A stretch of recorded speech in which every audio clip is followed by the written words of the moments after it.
One of the things that has always made Assassin's Creed unique from a narrative perspective is the incorporation of a present-day story and how it connects with history. Reliving the memories of an ancient ancestor through a machine called the Animus, living this person's memories as if you were them. That is such a cool concept, such an intriguing premise, that a lot of people would want to play a story like that just to know more. And they did.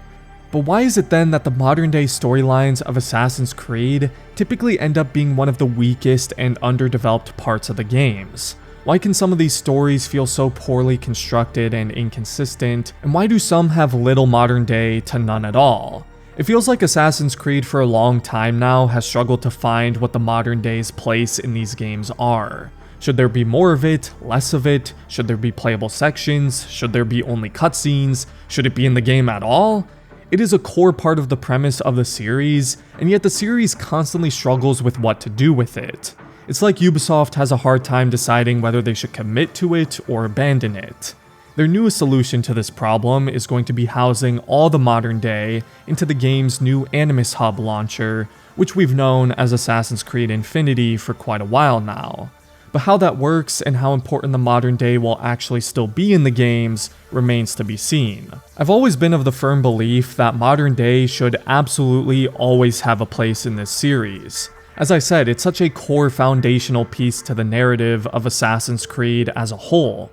I've seen a lot of people through the years though say they just want the modern day gone completely, because it's usually not very well implemented, and all it was doing was jarringly taking them out of the game to some boring story they don't care about.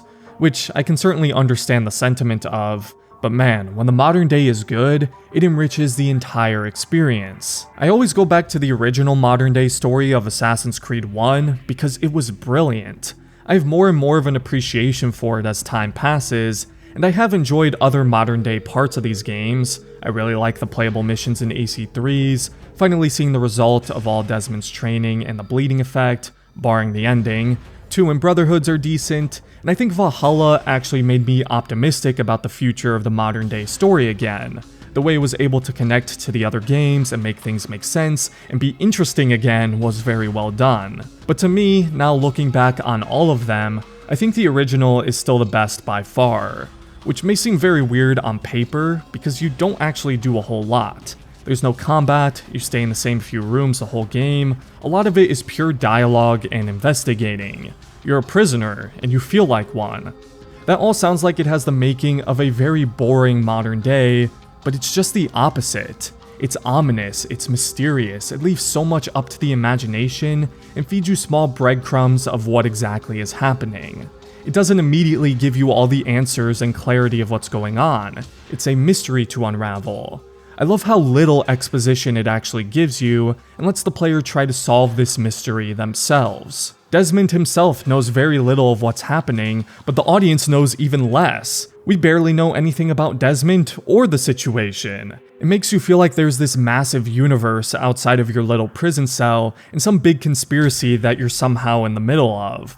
And I think once Desmond immediately leaves Abstergo at the start of AC2, and you learn a lot more about the situation as it's explained to you by the different characters, a lot of the mystery and intrigue is gone.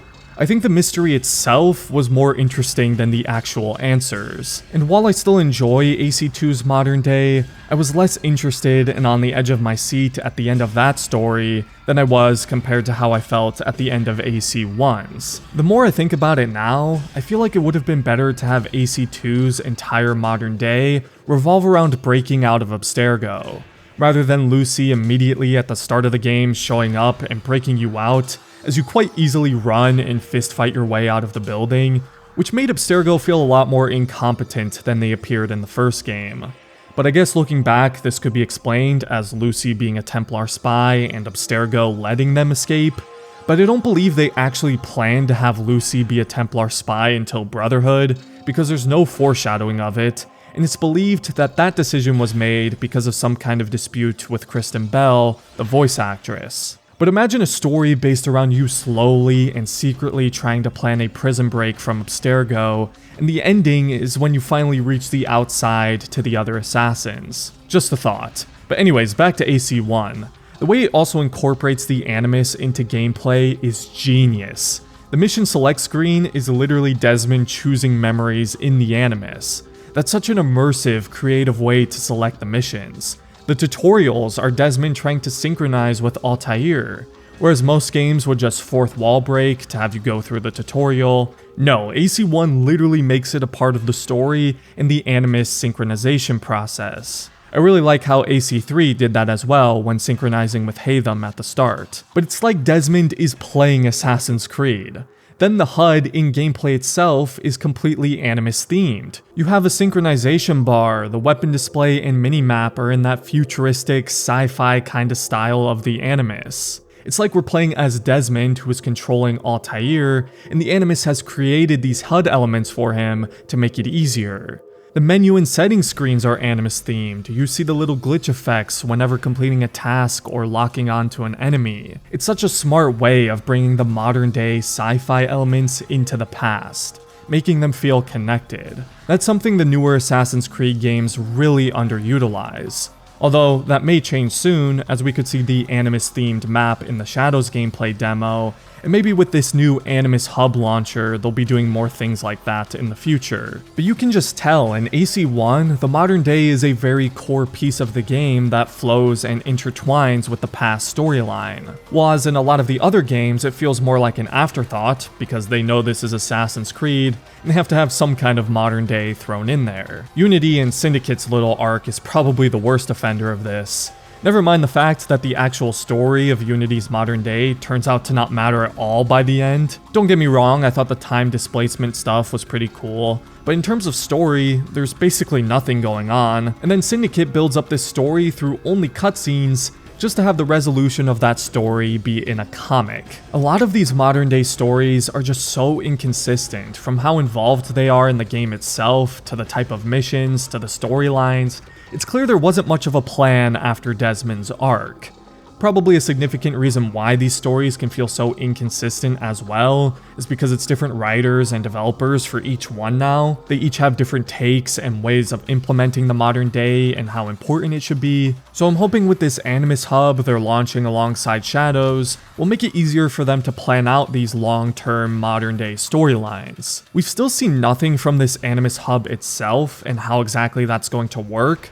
Like, what kind of modern day will we see in Shadows? And how are they going to continue from where Valhalla left off, where things have finally gotten interesting again, and are building up to something that they hopefully don't squander like they did with AC3's ending? There was a cut post-credit scene from Mirage of these Animus agents from the future, talking about the great shift that happened in the 21st century. So something big should be happening with this modern day pretty soon, as I imagine we'll see what this great shift is, and how Basim and the other modern day assassins are involved. But it's believed that this cutscene is meant to set up Codename Hexe's modern day story, so what are we going to be getting in Shadows? Maybe more of a setup to that story in Hexe? I don't know. I just hope this time around they have more of a solid, well thought out plan for this going forward, so we don't get a repeat of AC3 and losing all that potential the story had. Because the modern day in Assassin's Creed has always had a lot of potential, but time and time again it's been wasted. And the series has failed to find any kind of consistency with it for years at this point, as it's an element of Assassin's Creed that's been very underutilized, not given the same attention or effort as the past storylines. A lot of people do play Assassin's Creed for the history and the past storyline, but the modern day stuff is important and one of those things that differentiates Assassin's Creed from the dozens of other historical fiction series out there. So I hope it can reach those heights again. The current story has a lot of potential, but I think a lot of us know Assassin's Creed is kind of the leading authority on wasted potential, so it could turn out either way. Let me know what you guys think about the modern day in Assassin's Creed as a whole, and its place and importance in the series, and what you hope to see from it going forward. And other than that, as always, if you enjoyed it, I'd appreciate it if you gave the video a like, and consider subscribing to the channel if you're new. Thank you for watching, everybody, and have a great rest of your day, Assassins.